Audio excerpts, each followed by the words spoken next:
Hi hello welcome to my YouTube channel. ನಾನು ನಿಮ್ಮ ಗೆಳತಿ ಚೈತ್ರ ರಾಜಮೂರ್ತಿ. ಇವತ್ತು ಪಾನ್ನ ಯೂಸ್ ಮಾಡಿ ಪಾನ್ ಲಡ್ಡು ಯಾವ ರೀತಿಯಾಗಿ ಮಾಡೋದು ಅಂತ ತಿಳ್ಕೊಳ್ಳೋಣ.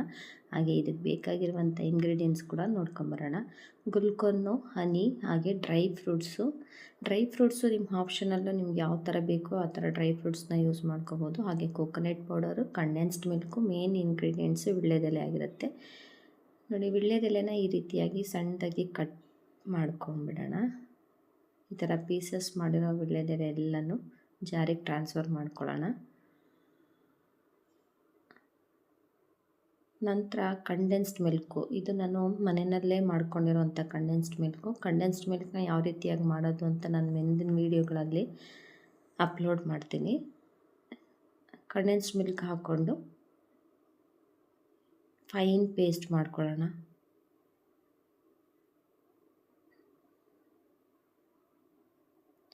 ನಂತರ ಈ ಕಡೆ ಡ್ರೈ ಫ್ರೂಟ್ಸ್ ಎಲ್ಲನೂ ಒಂದೊಂದೇ ನಿಮ್ಗೆ ಯಾವ ಥರ ಡ್ರೈ ಫ್ರೂಟ್ಸ್ ತೊಗೊಂಡಿರ್ತೀರ ಆ ಥರದ್ದೆಲ್ಲ ಡ್ರೈ ಫ್ರೂಟ್ಸ್ಗಳನ್ನ ಹಾಕ್ಕೊಳ್ಳೋಣ. ಪಿಸ್ತಾ ಹಾಗೆ ಅಂಜೂರ ಎರಡೂ ತೊಗೊಂಡಿದ್ದೀನಿ. ಚೆರಿ,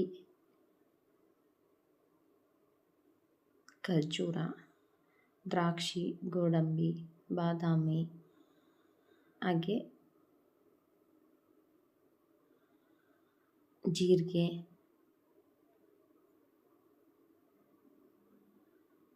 ಇದೆಲ್ಲ ಈ ರೀತಿ ಒಂದು ಮಿಕ್ಸ್ಚರ್ ಕೊಟ್ಬಿಡೋಣ.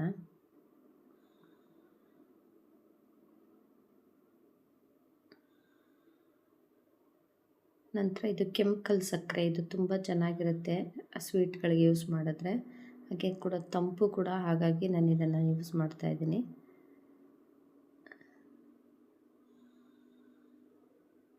ಹಾಗೆ ಪಂಪ್ಕಿನ್ ಸೀಡ್ಸು ನಿಮ್ಮ ಆಪ್ಷನಲ್ಲು, ಅದನ್ನು ಕೂಡ ಹೆಲ್ತಿಗೆ ತುಂಬ ಒಳ್ಳೆಯದು, ಹಾಗಾಗಿ ಅದನ್ನು ಯೂಸ್ ಮಾಡಿದ್ದೀನಿ. ನೆಕ್ಸ್ಟ್ ಗುಲ್ಕನ್ನು ಎಲ್ಲನೂ ಒಂದು ಮಿಕ್ಸ್ ಮಾಡ್ಕೊಳ್ಳೋಣ.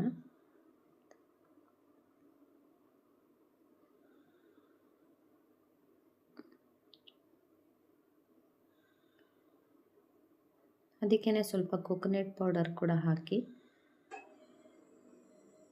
ಒಂದು ಸ್ವಲ್ಪ ಈ ರೀತಿ ಮಿಕ್ಸ್ ಕೊಡೋಣ.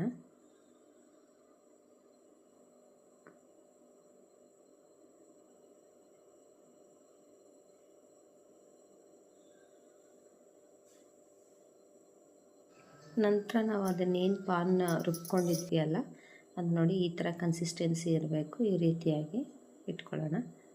ನಂತರ ಈ ಕೋಕೋನಟ್ನ ಸ್ವಲ್ಪ ಈ ರೀತಿ ಪ್ಯಾನ್ ಇಟ್ಕೊಂಡು ಬಿಸಿ ಮಾಡ್ಕೊಳ್ಳೋಣ. ಅದು ರೋಸ್ಟೆಡ್ ಕೋಕೋನಟ್ ಪೌಡರ್ ಆಗಿದ್ರೆ ನೀವು ಡೈರೆಕ್ಟಾಗಿ ಹಾಗೆ ಯೂಸ್ ಮಾಡ್ಕೋಬೋದು. ಅಂದರೆ ಜಾಸ್ತಿ ದಿನ ಇಡೋಕ್ಕಾಗಲ್ಲ, ಅಲ್ಲೇ ಯೂಸ್ ಮಾಡ್ಕೊಬೇಕು ಸ್ವೀಟ್ಸ್ನ. ಬಟ್ ಈ ರೀತಿ ಬಿಸಿ ಮಾಡಿ ಇಟ್ಕೊಂಡ್ರೆ ಒಂದು 10-15 ಡೇಸು ಸ್ಟೋರೇಜ್ ಮಾಡಿ ಇಟ್ಕೋಬೋದು. ನಾವೇನು ಪಾನನ್ನು ರುಬ್ಕೊಂಡಿದ್ವಿ ಅದನ್ನು ಇದಕ್ಕೆ ಸೇರಿಸಿ ಮತ್ತೊಂದು ಮಿಕ್ಸ್ ಕೊಡೋಣ. ಕಂಡೆನ್ಸ್ಡ್ ಮಿಲ್ಕ್ ಫುಲ್ಲು ಇದರಲ್ಲಿ ಆ್ಯಡ್ ಮಾಡ್ಕೊಳ್ಳೋಣ.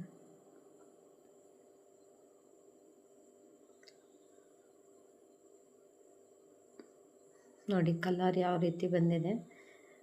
ವೀಳ್ಯದೆಲೆ ಏನು ಫ್ಲೇವರ್ ಬರುತ್ತೋ ಆ ಫ್ಲೇವರ್ ಇದರಲ್ಲಿ ಬರ್ತಾ ಇರುತ್ತೆ. ಊಟದ ನಂತರ ಇದನ್ನು ಯೂಸ್ ಮಾಡಿಕೊಂಡ್ರೆ ಏನು ನೀವು ಪಾನ್ನ ಯೂಸ್ ಮಾಡ್ತಿರೋ ಪಾನ್ ಬೀಡ ತಿಂದಿರೋ ಥರನೇ ನಿಮ್ಗೆ ಫೀಲ್ ಆಗ್ತಾ ಇರುತ್ತೆ.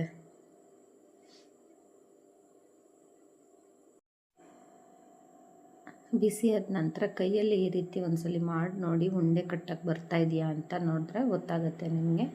ನಂತರ ಅದನ್ನು ಸ್ಟೌವಿಂದ ಕೆಳಗಿಳಿಸ್ಕೊಂಡು ನಿಮಗೆ ಇದರಲ್ಲಿ ಒಂದು 5ರಿಂದ 6 ಉಂಡೆಗಳನ್ನ ಮಾಡ್ಕೋಬೋದು. ನೋಡಿ ಈ ರೀತಿ ಮಾಡಿಬಿಟ್ಟು ಸ್ವಲ್ಪ ಒಳಗಡೆ ಹೋಲ್ ಮಾಡಿ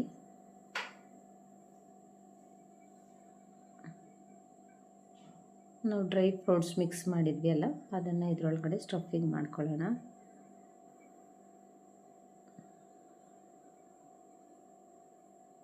ಅದು ವೀಳ್ಯದೆಲೆ ಒಳ್ಳೆ ಫ್ಲೇವರ್ ಕೊಡ್ತಾ ಇರುತ್ತೆ. ಹಾಗೆ ಡ್ರೈ ಫ್ರೂಟ್ಸ್ ಮಿಕ್ಸು ಇರೋದ್ರಿಂದ ಮಕ್ಕಳು, ದೊಡ್ಡವರು ಎಲ್ಲರೂ ಕೂಡ ತಿನ್ಬೋದು. ಆರಾಮಾಗಿ ಒಂದು ಸ್ವೀಟ್ನ ಅಟ್ ಎ ಟೈಮು ತಿನ್ಬೋದು, ತುಂಬ ಚೆನ್ನಾಗಿರುತ್ತೆ. ಊಟ ಆದ ನಂತರ ಒಂದೊಂದು ಸ್ವೀಟ್ ತಿಂತಾ ಬಂದರೆ ನೀವು ಯಾವ ರೀತಿಯಾಗಿ ಬೀಡ ಹಾಕ್ಕೊತೀರೋ ಅದೇ ರೀತಿ ಫ್ಲೇವರ್ ಕೊಡ್ತಾ ಇರುತ್ತೆ. ಉಂಡೆ ಕಟ್ಟಿದ ನಂತರ ಈ ಡ್ರೈ ಕೊಕೊನಟ್ ಪೌಡರಲ್ಲಿ ಒಂದು ರೀತಿ ಹಿಂಗೆ ಉರುಳಿಸ್ಕೊಂಡು ಇಟ್ಕೊಳ್ಳೋಣ. ಮತ್ತೊಂದು ಉಂಡೆ ಮಾಡ್ಕೊತಿದ್ದೀನಿ.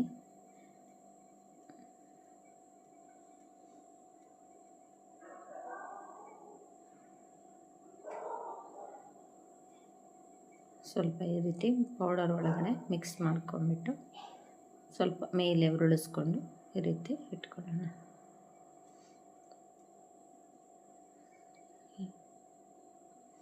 ಈಗ ಸರ್ವ್ ಮಾಡ್ಕೊಳ್ಳೋಣ. ಲಾಸ್ಟಿಗೆ ಮಡ್ಕ ಥರ ಮಾಡಿ ಈ ರೀತಿ ಒಳಗಡೆ ಡ್ರೈ ಫ್ರೂಟ್ಸ್ ಮಿಕ್ಸ್ಚರ್ನ ಕೊಟ್ಟು ಈ ರೀತಿ ಇಟ್ಕೊಳ್ಳೋಣ. ತುಂಬ ಚೆನ್ನಾಗಿ ಕಾಣಿಸ್ತಾ ಇದೆ. ಕಲರ್ಫುಲ್ ಇರೋದ್ರಿಂದ ಮಕ್ಕಳು ಕೂಡ ತುಂಬ ಇಷ್ಟಪಟ್ಟು ತಿಂತಾರೆ. Thank you for watching.